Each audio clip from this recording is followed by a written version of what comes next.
নমস্কাৰ ছাত্ৰসকলক স্বাগতম জনাইছোঁ আছাম পিচি ইউটিউব চেনেললৈ। মই যে তোমালোকৰ মাজলৈ লৈ আহিছোঁ ক্লাছ 6ৰ অসমীয়াৰ লেচন 3ৰ কুৱেশ্যন এনচাৰখিনি সকলোৱে ভালদৰে শুনি যাব। আৰু যদি মোৰ চেনেলটো নতুন চেনেলটো ছাবস্ক্ৰাইব কৰি ৰাখিব যাতে আগলৈ এনেকুৱা ধৰণৰ ভিডিঅ' পাই থাকে। মই তোমালোকৰ কাৰণে যথেষ্টখিনি কষ্ট কৰোঁ। তোমালোকে তাৰ বিনিময়ত এটা ছাবস্ক্ৰাইব দিবলৈ টান পোৱা। তোমালোকে এটা ছাবস্ক্ৰাইব দিব বুলি আশা কৰি আজিৰ ক্লাছটো আৰম্ভ কৰিছোঁ। চেপ্টাৰ 3 পুথি অধ্যয়ন। তলত দিয়া প্ৰশ্নসমূহৰ শুদ্ধ উত্তৰটো বাছি উলিয়াই সঠিক বৃত্তটো পূৰ কৰা। 1 নম্বৰ, বিদ্যা উপাৰ্জনৰ ঘাই উপায় কি? উত্তৰ খ, পুথি অধ্যয়ন। 2 নম্বৰ, সংসাৰত উন্নতি কৰিবলৈ কি লাগে? উত্তৰ মনৰ একাগ্ৰতা। 2 নম্বৰ, শব্দজালৰ পৰা সঠিক শব্দ চিনাক্ত কৰি লিখা। 1 নম্বৰ, ভোগ সুখ বা দুখ পোৱা কাৰ্য। উদ্গতি উন্নত অৱস্থা।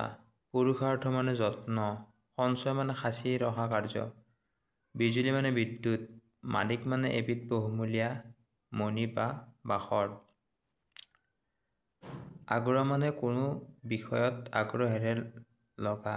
একাগ্ৰতা মানে আন কোনোফালে মন নিদিয়া একান্তভাৱে লাগি থকা। অনুক্ৰম মানে ক্ৰমান্বয়। প্ৰণালী মানে প্ৰক্ৰিয়া বিধি। প্ৰশ্নোত্তৰ। লিখিত উত্তৰ হ। ক, দূৰৰ মাণিক কেনেকৈ হাততে পাব পাৰি? উত্তৰ, দূৰৰ মাণিক সদৃশ জ্ঞানসমূহ আমি পুথি পঢ়াৰ দ্বাৰা হাততে পাব পাৰোঁ।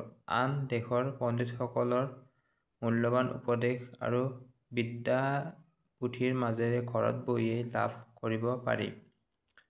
খ নম্বৰ, পুথি এখনৰ আচল ভাৱ কেনেদৰে উদ্ধাৰ কৰিব পাৰি? উত্তৰ, পুথি এখন মনপূৰ্বক আৰু মনপুতি পঢ়িলে তাৰ আচল ভাৱ বুজিব পাৰি। ওপৰে চেলেং পেটেংকৈ পঢ়িলে আচল অৰ্থ ধৰা নপৰে। গ নম্বৰ, পুথিৰ বিদ্যাক কিহৰ লগত তুলনা কৰিছে? উত্তৰ, লেখকে পুথিৰ বিদ্যাক থোপাই থোৱা ধানৰ লগত তুলনা কৰিছে। খ নম্বৰ, পৰলোকগামী পণ্ডিতসকলৰ বিদ্যা বুদ্ধি কেনেদৰে লাভ কৰিব পাৰি? উত্তৰ, তেওঁলোকৰ ৰচিত পুথি পঢ়ি আমি পৰলোকগামী পণ্ডিতসকলৰ বিদ্যা বুদ্ধি অতি সহজে লাভ কৰিব পাৰোঁ। 4 নম্বৰ, বাক্য শাৰী বহলাই লিখা। ক, পুথিৰ বিদ্যা থোপাই থোৱা ধনৰ নিচিনা। উত্তৰ, যিমানে কোনোবাই বহু পৰিশ্ৰম কৰি ধন থোপাই ৰাখে আৰু আনজনে সেই ধনৰ পৰা সুবিধা লয়, তেনেদৰে পুথিত লিখকজনে পঢ়োতাৰ বাবে বিদ্যা থোপাই ৰাখে।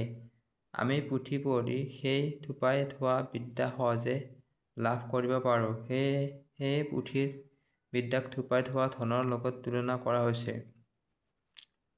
খ নম্বৰ, বিদ্যা অৰ্জনৰ প্ৰণালী প্ৰায় ধন অৰ্জনৰ প্ৰণালীৰ নিচিনা। উত্তৰ, যিমানে ধন অৰ্জন কৰিবলৈ মূলধন লাগে, তেনেদৰে বিদ্যা অৰ্জন কৰিবলৈও মূল বিদ্যা লাগে।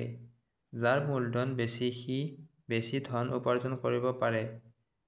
তেনেদৰে যাৰ মূল বিদ্যা বেছি সি অধিক বিদ্যা লাভ কৰিব পাৰে। গ নম্বৰ, সৎ সংগৰ পৰা মানুহৰ সৎ স্বভাৱ জন্মে। উত্তৰ, মানুহে যিসকলৰ লগত সদায় উঠা বহা কৰে, তেনে মানুহৰ স্বভাৱ চৰিত্ৰ তেওঁৰ ওপৰত প্ৰভাৱ পেলায়। ভাল সংগত থাকিলে মানুহ ভাল হয়, বেয়া সংগত থাকিলে বেয়া হয়। সেইদৰে ভাল পুথি পঢ়িলে ভাল চিন্তা চৰিত্ৰৰ বিকাশ ঘটে, যি এক প্ৰকাৰ সৎ সংগত হোৱা সদৃশ। ভাল পুথি পঢ়িলে ভাল সংগত থকা যেন আৰু বেয়া পুথি পঢ়িলে বেয়া সংগত থকা যেন ফল হয়। কথাষাৰ বহলাই লিখা। পুথি পাঠ মানুহৰ মন মানসিক আৰু স্বভাৱৰ ওপৰত গভীৰ প্ৰভাৱ পেলায়।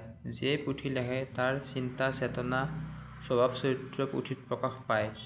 সেই পুথি পঢ়োতাই যেনে চিন্তা ভাৱনা পঢ়ে সেয়ে তেওঁৰ মনত গঢ়ি উঠে। সেয়ে যদি যিজন ভাল পুথি পঢ়ে তেন্তে সি ভাল চিন্তা চৰিত্ৰৰ সংগত থাকে আৰু ভাল গুণেৰে ভৰা হয়।